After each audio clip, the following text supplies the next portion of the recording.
As designers, we have a drive to make everything look beautiful. Aesthetic design is important, but it's not the be-all or end-all. In the early days, what's most important to your product or service's success is not how it looks, but how it feels. Hey team, welcome back. If you're new here, my name's Aaron. I'm a startup and product designer based in London.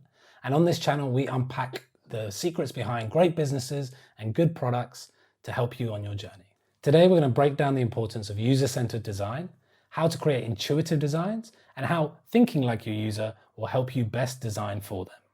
So for the uninitiated, let's break down some of the terms I just used. User-centered design, what is it?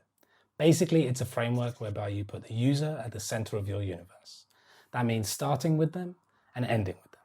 Starting with them means really empathizing with them, understanding their environment, their goals, everything that makes them up to be the person that they are. And ending with them means after you come up with your solution, be it a design, prototype, just questions or ideas, whatever form it takes, you bring it back to your user. So you bring it back to them to get feedback and to show them what you've come up with so you can understand whether you've built the right thing for them. Okay, so let's explore how users think and how we think when we encounter things on a daily basis. This is obviously a teapot.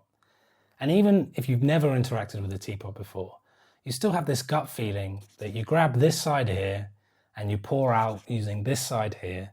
And in doing so, you'll have successfully used this item. This is the mental model you have of this object. Even if you've never seen a teapot before, your knowledge does not start at zero. You've probably used similar items in the past, such as handles on cups. You've probably been using them since childhood all the way to the present day. Mental models like these grow from our experiences and the way that we've interacted with the world around us. Each person is unique, and thus the way they see the world and their models will vary. And as designers, we can use these models to design the best experiences for our users, even with products that may be completely new. So breaking down the science of how a user thinks and the steps that they go through can be an incredibly important tool and skill that a designer needs to know. So let's explore what's happening here in our mental models by simply going through this messaging app.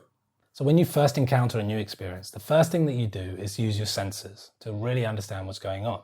This stage is called discoverability. And in most cases, you're often using your sight to really figure out what the hell this thing is. Then you take cues from the way that it has been designed and how it looks and how it feels to maybe understand what it can do.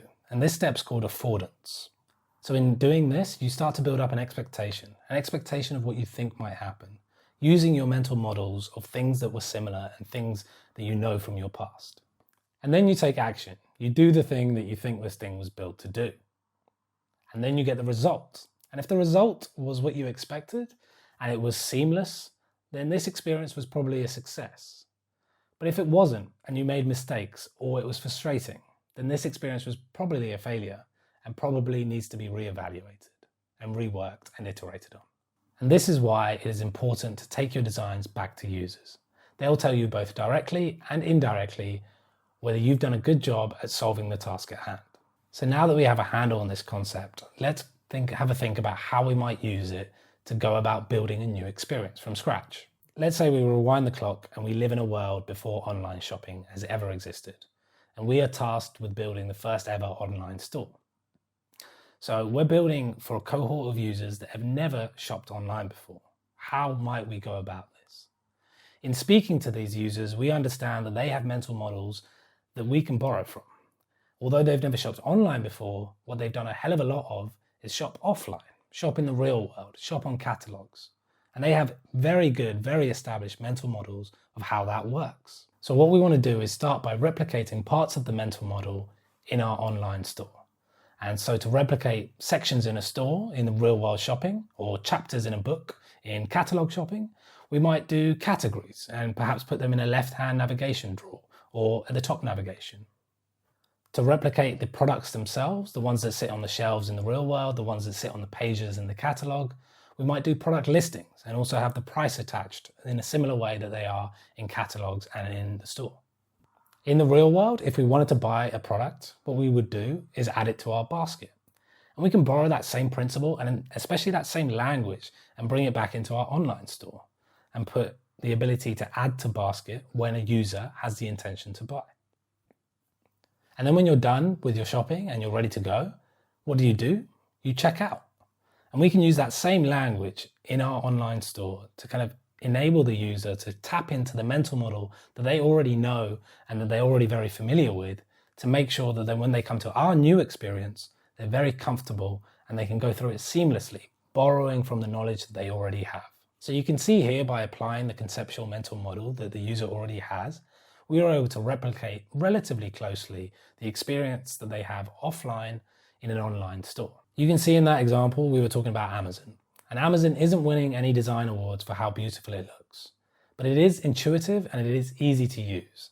And it is that intuitive design that really helps it be a category leader in the world of e-commerce. This was a relatively simple concept. E-commerce is pretty established in the present day, but you can see how by using these mental models and the knowledge that the users already had, we were able to build a good foundation and a good base on where to start our designs from.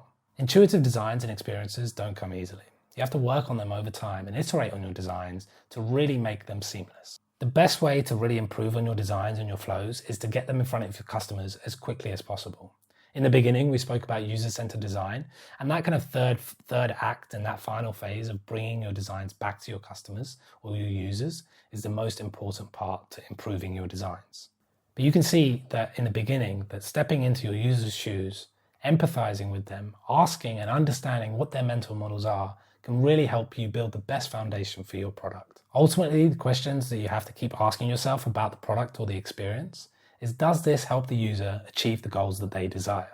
Focus first on usability and creating a seamless experience whereby the user can get the job that they need to done, and then you can focus on the aesthetic design and the bells and whistles later as you grow.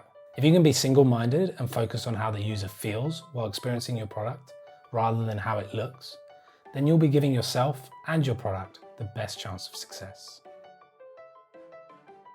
Hey team, thanks for watching. This was my second ever YouTube video. I really enjoyed making it, and if you enjoyed watching it, then please let me know by hitting the like button or letting me know in the comments what you liked about it. And if you want to see more, then please do subscribe to the channel. I'll see you on the next one. Bye.